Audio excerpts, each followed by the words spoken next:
Okay, y'all, part two of turning off the phone while I was recording this. First time I've ever been down here. Good morning, YouTubers. Down here at the James River. They're having the Batteau Festival. The Hawk's Head cast. Said it on the rolling road, but on the street that I live on, you can tell how they got those kegs up and down by rolling them. James River Batteau, Rucker's Landing. We live on Rucker's land, or what used to be Rucker's land, a long time ago.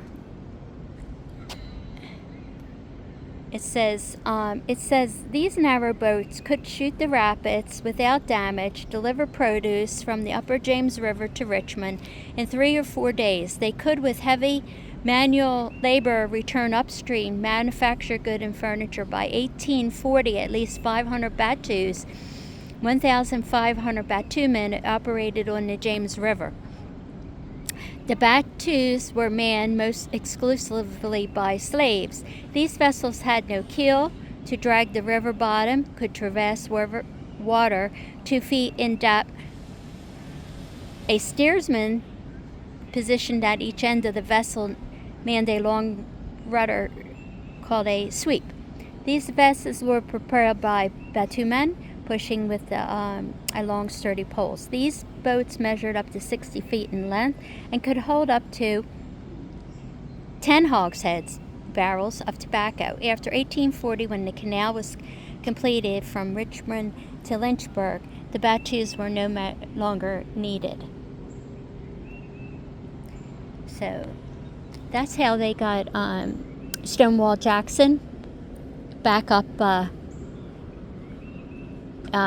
after his funeral to his resting place in Lexington.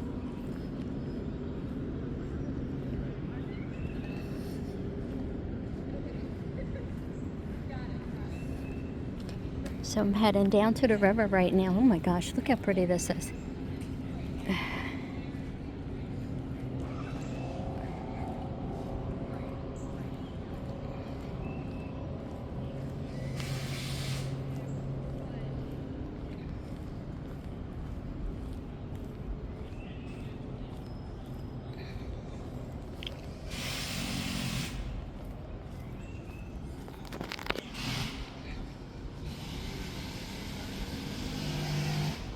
A lot of this land, you know me, I'm always looking for shards of pottery, because that definitely dates things